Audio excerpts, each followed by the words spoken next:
Hello, salaamu calaykum waraxmatullaahi wabarakaatu. Seeleeyahay ma la fiican yahay kusoo dhawaada channelkeena. Waxaan rabaa inaan idinkala hadlo update inaan idin siiyo diyaaradii qaxootigii qaadi lahayd to Rwanda from the UK.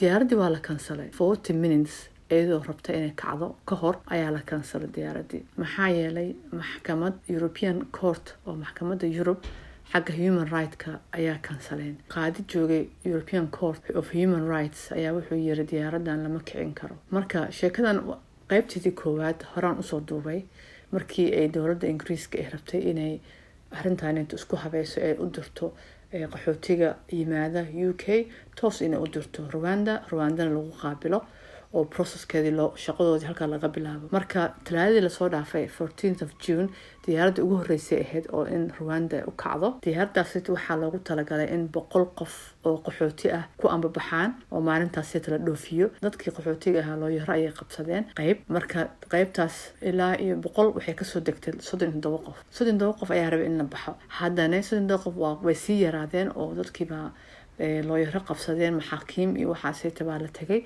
marka diyaaradda maalintaas la kansalay waxaa saarneed only 7 qof oo bis 7 qof oo qolo Albanian ah kuwa Kurdish ah. I'm not sure in Soomaali ku jirta in kale ma hubo taas laakiin dadka loogu talagalay 100kaas Soomaali way ku jirtay. Waxaa ku jira Eritrean, Sudanese, Somali. waxa kaloo si fiican loo shacbixin diyaarad baa waxay ka soo baxday Libya waxay waday 137 qof oo qaxooti ah oo ku jireen Eritreanka, Soomaaliya, Sudanese. Libya laga soo dhoofiyay toos waxaa loo geeyay Rwanda. dadkaasito already halkaas ayaa lagu qaabilay meel hotel la dejiyay. marka processkoodii meesha ayaa hadda lagu bilaabayaa. marka home office-kii loo yaro ayay qabsadeen ayaga laftigooda ee rabaan in dadkanito qasab lagu geeyo. fact xargaha lagu xiray, silgiya lagu xiray, waa la garaacay dadka qaarkood. dad charity-yaal oo xagga maaragtay dadka caawiya oo NGO-yaal ah ayaa ayagana waxay qabsadeen loo yaro si ay diyaaradda u istaajiyaan. maxkamad ayaa la tagay. maxkamaddii waxay dhaheen diyaaraddanito waa si sax oo sharciyeysan bay ku socotaa waa in dadkan baxaan. haddana appeal baa la qaatay. appealka la qaatay isniintii la soo dhaafay. haddana appealkii waxaa la yiri qalad ma jirto halkan arrimahan waa si sax baa lagu wadaa hala geeyo dadka dhan hala wado. marka gaaladii oo dhan iyo maxaakiimtii wixii oo dhan waa isku raaceen. dowladda conservative-ka oo wadankan Ingiriiska Boris Johnson Prime Minister kulli waa isku raacay in arrintan arrin sax tahay oo sida sax lagu socdo oo diyaaradahan in dadkan la wada raro oo la geeyo Africa. Ilaahay waxaa dadkan u soo diray European Court of Human Rights-ka ahaa. marka waxay dhaheen ma aha sharci in dadkanito oo qaxootiga oo magangal idin soo raadsaday inaad wadaan u geysaan wadankii Africa ku celisaan meesha in lagu qaabilo. hadda marka waxay xaalad taagan tahay. xaaladda hadda sheekada waxay taagan tahay in UK ay dhahayaan waxaan laga yaabaa inaan ka baxno Human Rights Court-ka, the European Convention of Human Rights inaan ka baxno ayaan rabnaa. So I don't know hadday ka baxaan maxaa dhici kara. That's a question.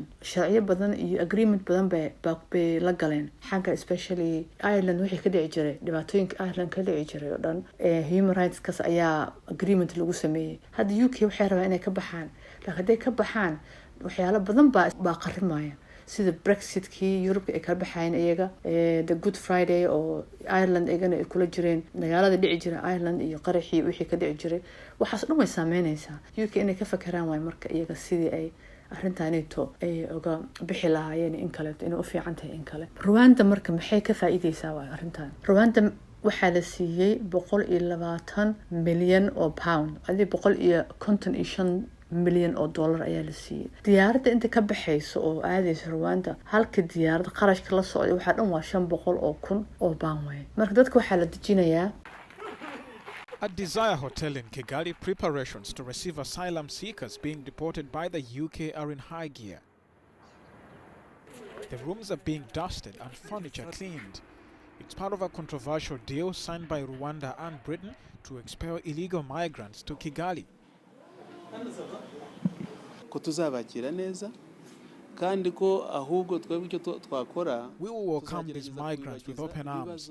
We'll try to make them forget the problems that made them leave their country. We want to make sure that the idea of crossing the Mediterranean never comes back to their hearts. We want their hearts to be filled with joy in this country. Kigali is keen to put on a show. It says a good life awaits the migrants. 4-star hotel iyo villooyin oo luxury ayaa la dhahayaa, waxoogo iska qurxoon oo iska nadiif oo ayaa la kala dejinayaa. Intii processka laga wado oo la qaabilayo ama waxoodii la fiirinayo, xaashiyahoodii, waraaqahoodii, waxood la fiirinayo inay xaq u leeyihiin in kaleeto in la dejiyo. Kadib like maxaa dhacayo markaas? Waxaa la dejinayaa guryaha, la dejinayaa iskuulaa la geenayaa, qofkii rabaa, qofkii raba waxaa la geenayaa shaqo. Iyaga meeshii waxay noqonayaan dad ka mid ah dad meesha degan. Laakiin Rwanda waxay qarinaysaa few miles away oo xogo yar ku yaala qaxootigii Congo ka yimaadeen. Waa meel waxay degan yihiin 10 sano ku dhawaad ama kasii dheer ayay degan yihiin qaxooti oo jingado iyo waxay degan yihiin mudulo iyo waxaas ayay degan yihiin. oo waxaa la siiyaa maalintii $3 miya $2 ayaa la siiyaa cuntadooda dhan. dad gaajeysan, dhibaateysan oo hadli karin, oo juuq dhihi karin, oo waxba qabsan karin, oo meesha ku cadiban ayaa jira. laakiin waxaa la tusayaa annaga dhinaca westernka gaalada waxaa la leeyahay meeshan adiin nadiifin, sariirahan fiiri adegantihiin, villooyinkan fiiri, swimming pool leedihiin, waxyaalaha ma dadka lagu soo jiidanayaa.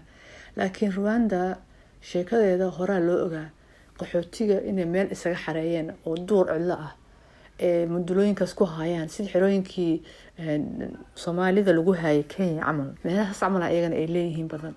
marka waxay iska dhigayaan dad dadkii soo dhaweynaya oo asxaan u falaya oo wax u qabanaya, jaanisna siiya. anaga dadka waa jeclaan inaan caawino, dadkina wax u qaban waa jecelnahay, noloshiina waa idin fiicneynayna, noloshiina waxaa idin siinayna nolol qaali ah oo wax iska bedelan tii aad kasoo tagteen. Forward to welcoming all the leaders and all the delegates. A spokesperson for the Rwandan government wouldn't be drawn on the comments. I think people need to give this partnership a chance. It's very well thought out. It's going to be well resourced. We're determined to make this work. We have the experience. We're building the capacity to do this properly. So everyone just needs to give this a chance to work. anaga maba rabnaba wadankeena nagu celiya. nin Albania ka yimaada oo xerooyinka ku jira Ingiriiska wuxuu yiri aniga Rwanda ha igeenine celiya wadankeyga, igu celiya wadankeyga. kuwa Soomaali xitaa waa la sheegay oo saas dhaxaya. marka sidaan hore u sheegay anaga Soomaalideena nahnay waxa iska fiican dadka waliba Soomaaliya jooga inay wadankooda iska joogaan, waxay qabsan karaan ka qabsadaan. rafaadka iyo silaca aad soo galeysaan iyo dhibaatadaas aad soo mareysaan wadankiina iska qanisan. ilaahay nimco waana siiyay, waa iska jiraan dhib iyo rafaad waa iska jiri karaan, laakiin kan aan la kulmaysid ayaa kaaga dhib badnaanaya. sheekada hadda waxaan kusoo gabagabeynayaa dagaal xun baa lagu jiraa xagga looyarada, human rights groupska, kuwa charity-yaasha, NGO-yaasha, kulligood dadkii waxay rabaan qaxootiga inay caawiyaan. laakiin dowladda Ingiriiska aad iyo aad ayay ugu kulushahay inay dadkii wadaan ay geeyaan wadankii Rwanda, wadankoodii oo dhan ka wadaan.